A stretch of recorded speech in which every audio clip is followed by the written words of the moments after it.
Hello, Dubai.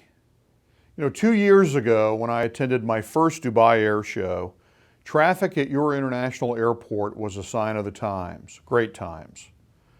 With 90 million passengers annually, Dubai International was one of the busiest airports in the world, with traffic levels similar to my hometown airport, Hartsfield, Atlanta. We all know what happened shortly after that show. While the aftershocks of the COVID-19 global pandemic are still with us today, I'm proud to say the aviation and aerospace industry did not fade away. Our global community rose up and locked virtual arms to make sure that this vital transportation system could keep people and cargo moving. And we succeeded. Through the ICAO Council's Aviation Recovery Task Force, the global aviation community made it as safe as possible for passengers and employees. We worked tactically to keep aviation moving and strategically to plot a path forward for a coordinated recovery from the pandemic. And today, we hail the dawn of a new day.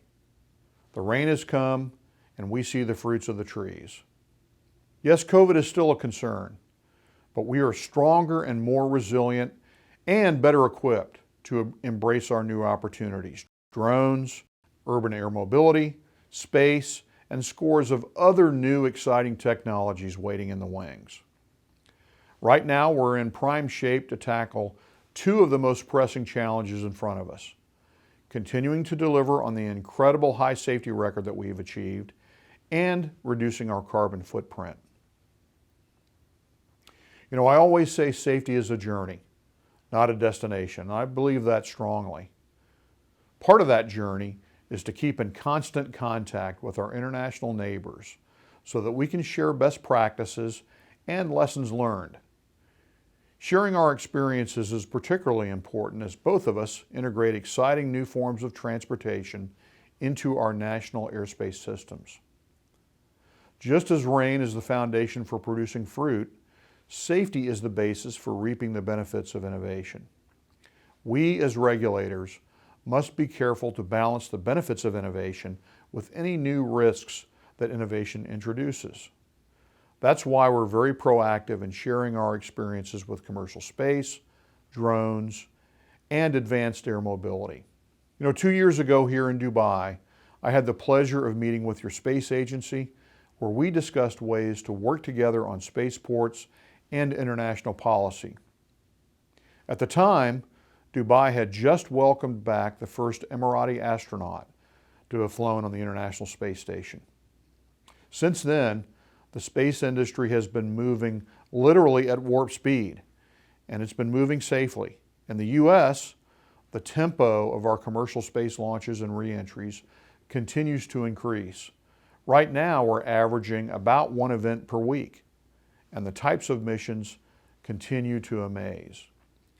Very recently, we saw 4 human spaceflight missions by Virgin Galactic, Blue Origin, and SpaceX, that among them included 3 suborbital trips, 1 multi-day orbital flight, and the youngest and eldest people to go into space, including William Shatner, Captain Kirk himself.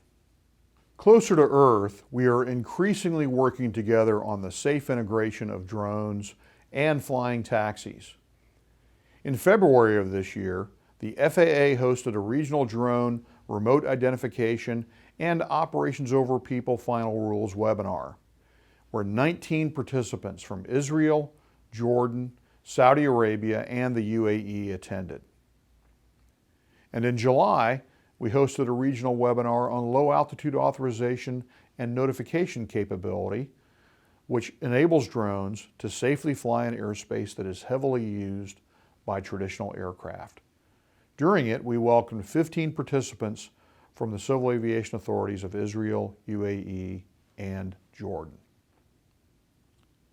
Now, I'll add that last month, I traveled to a business aviation conference in Las Vegas and met with many flying taxi startups. And I will tell you that they're very serious and they are very eager to begin revenue service, just as they are here in Dubai. Given the certification work underway, I think that flying taxis could be ready for operations in the U.S. around the 2024 timeframe. That's only a couple of years from now, the blink of an eye in terms of aerospace development timelines. Now, regarding our biggest environmental challenge, minimizing our carbon footprint, let me say that we at the FAA are committed to reducing the sector's greenhouse gas emissions with the goal of net zero emissions for our economy by 2050. We are eager to work with all of our international partners to do the same. Now, while there are many technical solutions on the horizon, sustainable aviation fuels will be a big part of the solution, at least in the near term. With adequate scaling up, we believe sustainable aviation fuels can address greenhouse gas emissions in a cost-effective manner. The Biden administration set a new goal to scale up the U.S. production of SAF to 3 billion gallons per year by 2030, enough to meet 10% of our aviation demand, and that's a leap. Right now, we're producing less than 5 million gallons a year, but we're motivated more than ever to meet these goals. On the technology front, the FAA continues to partner with companies to develop and demonstrate technologies that reduce emissions and noise for aircraft, as well as for vehicles and equipment at airports.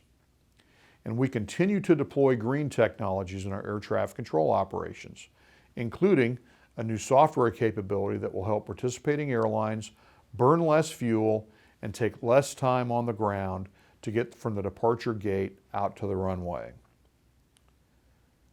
Now, as I said, the challenges are many, but the opportunities are tremendous.